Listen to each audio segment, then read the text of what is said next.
Y justamente estuve pensando mucho en esta semana en la historia contrafactual. O sea, digamos, esa historia, para que no sepa, esa historia que hubiera pasado si, ¿no?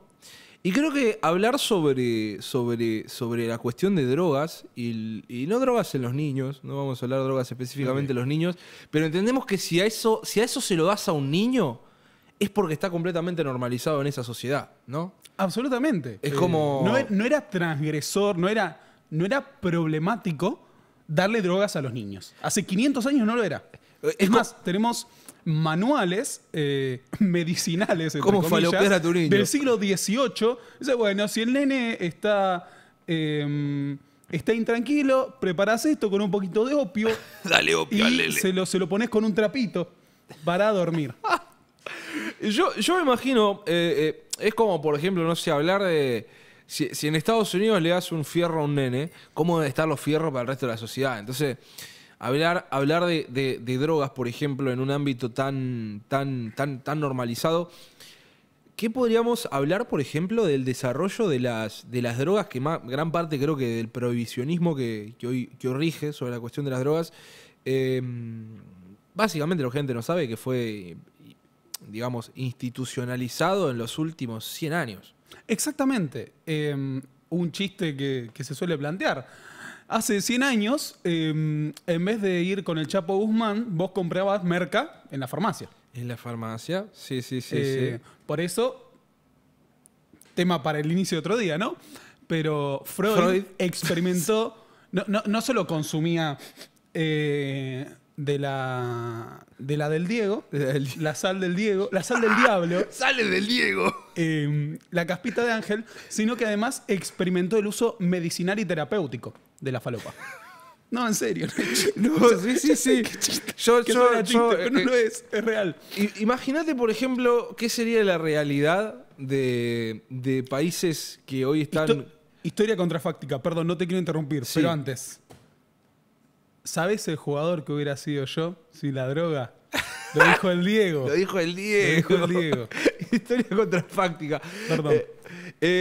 No, pero, por ejemplo, hacer un abordaje, por ejemplo, de algo tan estúpido como el tema de las drogas y los negocios del narcotráfico, el mercado negro que se termina generando, ¿no? Porque, si bien como me lo estás explicando ahora, no quiero decir que es una necesidad histórica, no quiero plantearlo como necesidad, pero entenderlo como algo que existió siempre y que es más natural, entre comillas, para nosotros, como sociedad, el consumir drogas libremente o por lo menos, viendo la historia reciente, ¿no?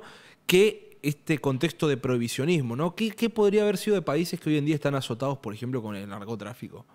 ¿Qué sería de México, ponele? Sí, México, Colombia. O mismo nosotros... o Rosario. O Rosario. Bueno, eso es muy preocupante. Lo vamos a tocar después. Pero nosotros solemos asociarlo sobre todo a los países que terminan convirtiéndose en los grandes distribuidores. Sí.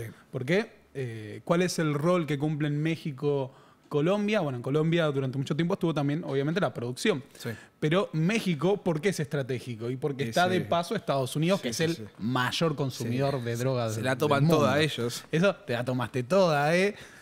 Out of shame. Out of shame. Bien. ¿Qué es lo que ocurre con esto?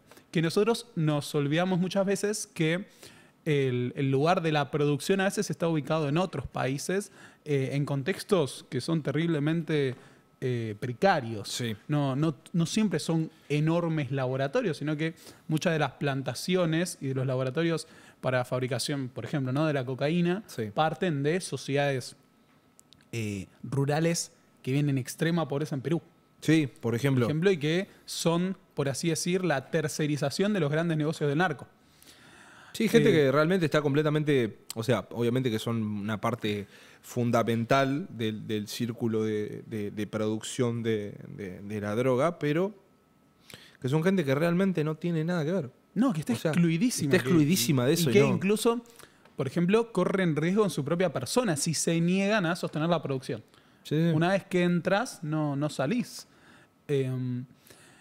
Esto tiene que ver mucho con algo que para mí es una obviedad, para vos capaz también es una obviedad, pero que no se suele plantear, que es que en gran parte la mano de obra de narcotráfico, de estas organizaciones de crimen, estas confederaciones de crimen organizado, porque el cártel originalmente es una asociación de empresas, Sí. que es un producto del capitalismo monopólico.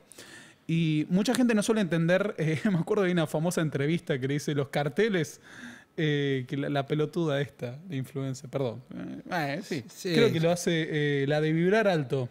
Ah, Ivana Nadal. Creo que es Ivana Nadal. Sí. O hay otra, no me acuerdo. Pero es una de estas que dice, ¿pero qué? ¿Cárteles? O sea, ¿a qué te referís con cárteles? Pensaban carteles. Sí.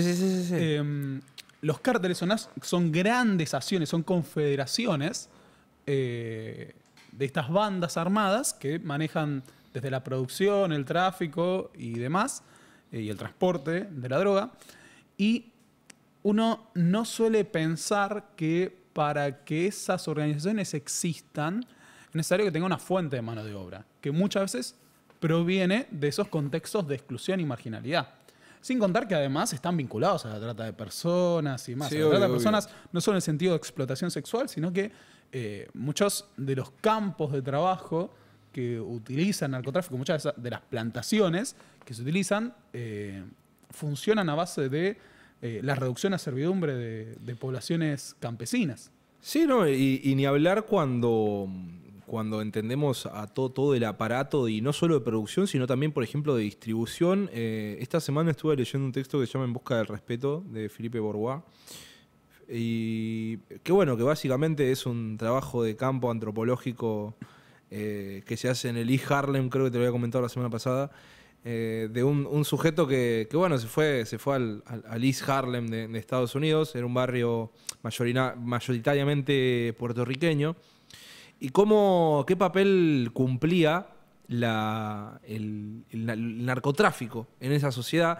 Y que uno, desde la perspectiva, viste, de afuera, o que te pone los medios, entiende como decirte, qué mal, mirá, la droga. Y uno a veces no entiende que esas decisiones, o, en primer lugar, podemos decir de alguna forma, no quiero que suene extraño, pero el estigma no es tanto si vos de meterse en ese tipo de cosas cuando uno coexiste todos los días con eso. Uno lo mira por ahí, lo puedes ver desde la perspectiva de policías en acción, o también puedes verlo de la perspectiva de mi barrio salen policías en acción, y entendés que eso, el tranza es tu vecino, y está ahí todo el día y está todo piola, porque bueno, es un chabón que vende droga. Pero no quiero decir que está todo piola, ¿no? Pero me explico. Y bueno, justamente este texto trataba de cómo, en realidad, la cuestión de en este caso, el crack, ¿no? En este barrio era en realidad el resultado de una cuestión toda sistematizada, y que desde afuera y desde el discurso de cada uno se hace a sí mismo, se ignora por completo la poca responsabilidad real que uno termina teniendo, o por lo menos cuando uno está cumpliendo realmente su voluntad para meterse en este tipo de negocios. Y el antropólogo Bourgois decía justamente que uno llega a decir, bueno, a ver cómo es la onda esto de cómo subsisten con la droga, y el tipo se termina encontrando de que los tipos estaban viviendo realmente era un contexto de apartheid adentro, en la ciudad más rica del mundo, lo define ahí de esa forma. Y que incluso hablar de la droga sin hablar de, por ejemplo, las fracasadas experiencias que tenían la gente ahí para conseguir un trabajo formal, la basura que les ofrecían de trabajo simplemente porque uno decía, bueno, mira, tenés la oportunidad de estar laburando 13 horas por 2 pesos o vender crack. Y los tipos decían, bueno, voy a vender crack. Y muchas veces ni siquiera ellos porque después está toda esta cuestión de los pandilleros que como que se reivindican su estilo de vida, o qué sé yo, como Pablo Escobar, que se quería reconocer en su momento como un empresario, que ellos eran empresarios y comerciantes. Pero era gente que ni siquiera quería hablar de la droga como tal. Ellos vivían de eso y bueno, ya está, déjalo ahí, vamos a hablar otra cosa. Y hablar de, bueno, por ejemplo, qué sé yo, mirá, le decían al tipo, yo no tuve la posibilidad de ir a la escuela, porque tenía que salir a laburar o porque no... Lo que sea, no podía ir iba a un colegio público en donde se cagaban a puñalados, se cagaban a tiro los chicos. Entonces prefería irme a laburar y traer pan a mi casa sabiendo que en la escuela no estaba aprendiendo nada. Bueno, y eso tiene que ver con...